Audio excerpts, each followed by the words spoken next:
Baik, kami sudah tergabung dengan Isvan Helmi, Head of Research OCBC Sekuritas Indonesia. Mas Isvan, bisa mendengar suara dari studio? Halo, Mas Isvan? Halo, tes. Baik, ya. Baik, Mas Isvan dengan Patricia di studio. Ini kita melihat pergerakan indeks harga saham. Patricia. Ya, kita melihat pergerakan indeks harga saham gabungan hari ini sempat menyentuh level 6.700. Bagaimana analisis dari Anda terkait dengan perdagangan dari bursa kita hari ini?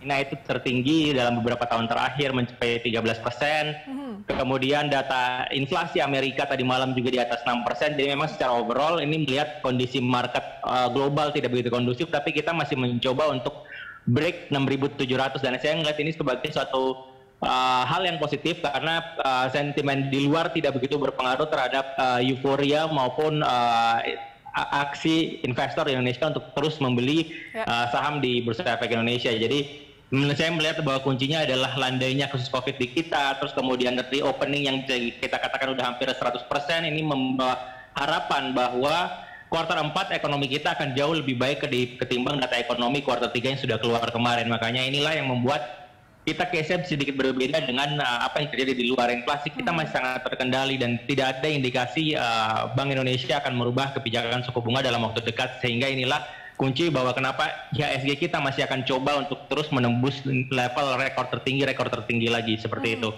Katalis apa kemudian yang dibutuhkan agar indeks kita kemudian bisa bertahan mungkin atau kembali lagi ke level 6.700 atau paling tidak bertahan di level itu?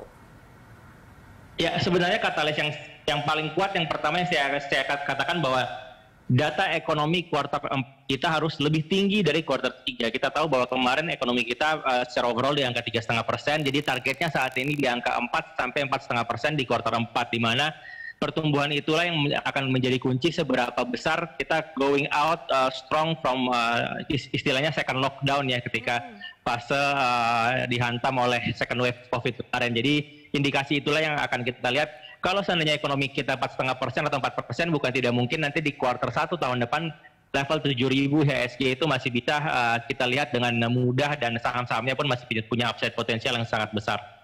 Bagaimana dengan pergerakan aksi investor asing dengan adanya pengaruh inflasi Amerika Serikat yang kemudian berpengaruh terhadap dolar yang kemudian naik dan juga obligasi Amerika Serikat? Ya, kalau kita lihat investor asing pun hari ini di IHSG tidak melakukan net buy yang secara masif. Artinya kalau kita lihat bahwa year to date kemarin saya hitung investor asing sudah masuk di kita itu 40 triliun net buy-nya, dan kita lihat bahwa tahun 2020 full year itu mereka keluar 60 triliun. Artinya mereka masih punya selisih 20 triliun. 20 triliun itu akan mereka kejar di akhir tahun, sehingga sebelum IHSG 7.000 mereka udah balik lagi all in ke Indonesia. Makanya kita ngelihat bahwa investor asing tidak akan terpengaruh dengan data inflasi Amerika, data inflasi Cina. Investor asing masih melihat Indonesia sebagai intact, sebagai suatu sistem ekonomi yang cukup kuat menghadapi new normal ini. Oke, nampaknya prospeknya masih positif melihat bagaimana pertumbuhan ekonomi di Indonesia juga masih terus terjadi. Terima kasih atas informasi dan juga analisis dari Anda, Isvan Helmi, Head of Research OCBC Sekuritas Indonesia, sudah bergabung bersama kami di Closing Market.